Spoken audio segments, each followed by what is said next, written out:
This channel does not promote any violent, harmful, or illegal activities. All content provided by this channel is meant for an educational purpose only. এবার আরো একটা বিস্ফোরক তথ্য TV 9 বাংলার কাছে। TV 9 বাংলার বিস্ফোরক তিলোত্তমার বিশেষ বন্ধু। তিনি কি বলছে জানেন? তিনি বলছেন ঘটনার দিন তিনজন টালা থানায় এসে এফআইআর এর বয়ান দেখতে চায়। UEM Jaipur is a perfect target for prospective students aspiring for good jobs, good education with future-ready skills. RG Kar কাণ্ডের চাঞ্চল্যকর তথ্য তিলোত্তমার বিশেষ বন্ধু। তিনজনই বলেছিলেন আরজিকর থেকে আসছেন।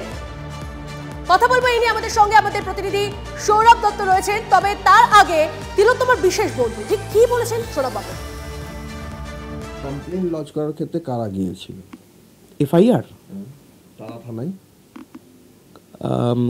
কাকু ওদের পরিবারের দু একজন এবং আমি এবং আমার বন্ধু বান্ধব সকলে তিনজন ছেলে এসেছিল যে যারা এসে বলে যে আমরা এফআইআর আমরা কলেজ থেকে আসছি আরজিকর থেকে এবং আমরা এফআইআরটা একবার দেখতে চাই।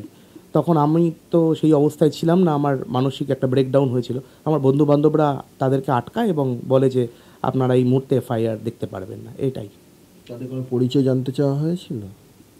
তাদেরকে জিজ্ঞাসা করলে তারা বলে যে আমরা আরজিকর থেকে আমরা এসেছি আপনাদের সাহায্য করতে, কিন্তু আমরা বলি যে আমাদের সাহায্যের কোনো দরকার নেই। তারা তখন ওই টালা থানাতেই বসেছিল, দীর্ঘ সময় বসেছিল। এটাও তো একটা অস্বাভাবিক ঘটনা যে একটা মেডিকেল কলেজে তিনজন ছাত্র এসে বলছে আপনাদের এফআইআরটা আমি দেখতে চাই। তেমন তারা দেখতে চাইছিলেন যে এক্স্যাক্ট কি লেখা হয়েছে সেখানে অভিযোগপত্রতে। হ্যাঁ, অস্বাভাবিকতা মনে হয়েছে বলেই তো আমার বন্ধুরা তাদেরকে আটকায় এবং তাদেরকে দেখতে দেয় না। তারা কোনো পরিচয় দেয়নি যে কোন বর্ষের ছাত্র। আরজিকর মেডিকেল কলেজ তো অনেকগুলো স্ট্রিম আছে, অনেকগুলো বিভাগ আছে, জানতে চাওয়ার পরেও তারা কিছু বলেনি? না, সেরকম কিছু বলেননি। উত্তর দেয়নি? না। তারা কতক্ষণ ছিল টালা থানায়? যতক্ষণ আমরা ছিলাম, আমরা চলে আসার অবধি তাদেরকে আমরা দেখেছি। তারা বসেছিলেন, অনেকক্ষণ বসেছিলেন। Crime scene cordon off, crime scene ঘিরে ফেলা বলতে যা বোঝায়, ছিল কিছু সেরকম কোনো চিহ্ন দেখেছেন? কর্ডন অফ মানে ওই ডু নট এন্টার যেরকম লেখা থাকে স্টিকার, সেরকম আমি কখনো লক্ষ্য করিনি। আমি যখন গেছিলাম তখন লক্ষ্য করিনি। এবং কি প্রচুর মানুষের যাতায়াত চলছিল তখন?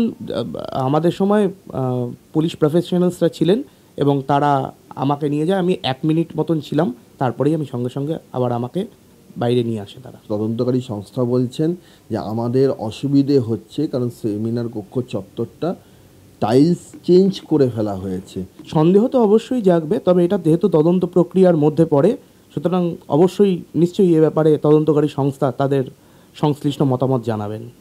সঞ্জয় করতে পারে, এটা কি তোমার বিশ্বাস হচ্ছে? আননোন, বাইরের লোক একেবারে কোনো হাসপাতালের মধ্যে ঢুকে এই ঘটনা ঘটাবে, এটা ভাবতে খুবই আশ্চর্য লাগছে। তোমার কি মনে হয় যে রিয়্যাক্ট করবেন বা কোনো কিছু ঘটনা জানতেন কোনো ঘটনার কথা? জেনারেলি যদি কিছু জানা থাকতো নিশ্চয়ই সেরকম পার্সোনালিটি ছিল না যে লুকিয়ে রাখবে বা বলবে না। কমন ফ্রেন্ডসদের গ্রুপে বা বাবা মায়ের কাছে বা আমার কাছে বা অন্যান্য বন্ধুবান্ধবদের কাছে বলাটাই খুব স্বাভাবিক, ওর যে পার্সোনালিটি। উৎসবে ফিরবেন? যে আগমনীর বার্তা কাঁদে লাশ কাটা ওই গহরে, তিলোত্তমার বিচার চেয়ে তিলোত্তমার শহরে। তোমার চোখে রক্ত ছিল, স্বপ্ন কিছু বাকি, অন্ধ দেবী জানিও বিচার, চোখের কাপড় লাগবে নাকি। ভীষণ রাগে আমার শহর বলছে যে আর পারছি না, আমার দুর্গা চাইছে বিচার, উৎসবে আর ফিরছি না। আমার দুর্গা চাইছে বিচার, উৎসবে আর ফিরছি না। এরপর কি চাইছে তিলোত্তমার পরিবার, কি চাইছেন তিলোত্তমার বিশেষ বন্ধু, তার বলার অপেক্ষা রাখে না।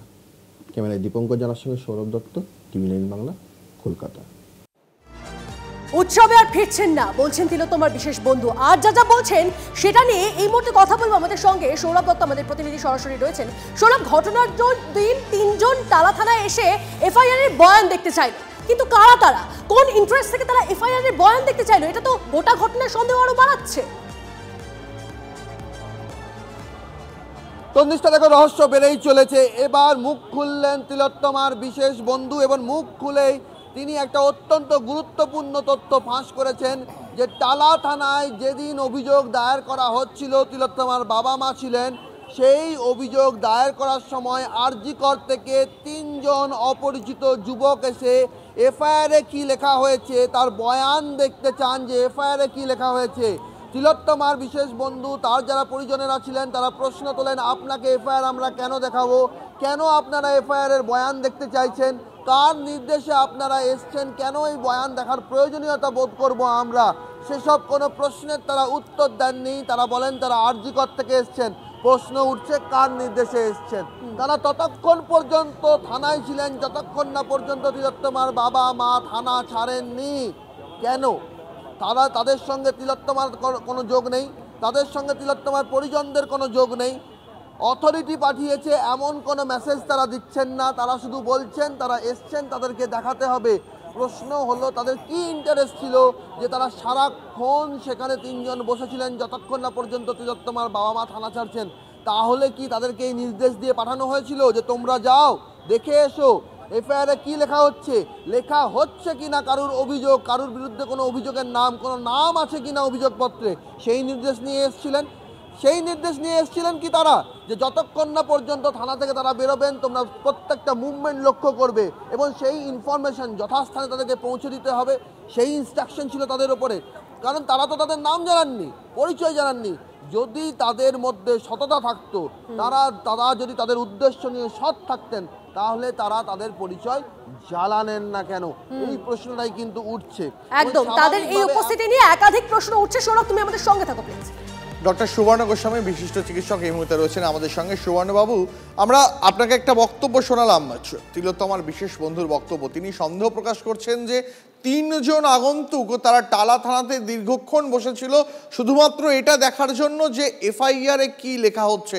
কোথাও একটা এই 3 আগন্তুকের পরিচয় নিয়ে সন্দেহ তারা মাঝে, কেন তারা আচমকা এসে টালা থানায় দীর্ঘক্ষণ অপেক্ষা করবে যে এফআইআরে কি লেখা হচ্ছে? এই আচরণ, তাদের এই গতিবিধি কি সন্দেহজনক মনে হচ্ছে না আপনার? আপাদমস্তক সন্দেহজনক। পুরো বিষয়টা, পুরো ঘটনাবলী, সময়ানুক্রমিক ঘটনাবলী যদি দেখেন, অভয়ার মৃত্যু, ধর্ষণ এবং মৃত্যুর পরে সবটাই হচ্ছে সন্দেহ শুধু নয়, তার মা বাবা বলে গেছেন কাদের সন্দেহ গতিবিধি সন্দেহজনক। মিতার বিশেষ বন্ধু তিনিও যা বলেছেন এবং তাদের চেহারার যা বিবরণ দিয়েছেন তাতে হচ্ছে যে এটা আইডেন্টিফাই করা খুব একটা কঠিন নয়। যে সিন্ডিকেটের কথা আমরা প্রথম দিন থেকে বলছি, সেই সিন্ডিকেটের সঙ্গে জড়িত এরা, এবং হচ্ছে যে তারা এফআইআর এর বয়ান ঠিক করে দিতে চেয়েছিল। তারা এফআইআর আদৌ করতে হচ্ছে যে পুলিশকে করতে বাধা দিচ্ছিল এবং শেষ অবধি যখন বুঝতে পেরেছে যে এফআইআর হবেই, আটকানো যাবে না, তখন এফআইআর এর বয়ান, এবং এফআইআর এর বয়ানও যদি দেখেন সেটা হচ্ছে যে তার বাবা যা লিখেছিলেন আর পুলিশ যা তুলেছে তার মধ্যেও অসামঞ্জস্য আছে। উইলফুল রেপের কথা বলা আছে। এইরকম হচ্ছে যে এই পুরো তদন্তটাকে প্রথম থেকে ঘেঁটে দেবার জন্য এই অপরাধী চক্র হচ্ছে সক্রিয় ছিল, এবং হচ্ছে যে ইনভেস্টিগেটিং এজেন্সিকে আমরা একাধিকবার বলেছি, এবং গতকাল সুপ্রিম কোর্টও তাদেরকে ফ্রি হ্যান্ড দিয়ে দিয়েছে সিবিআই কে, যে তোমরা যাদের মনে করো সে যত প্রভাবশালী হোক তাদেরকে হেফাজতে নিয়ে হচ্ছে জেরা করতে পারো, গ্রেপ্তার করতে পারো প্রয়োজনে।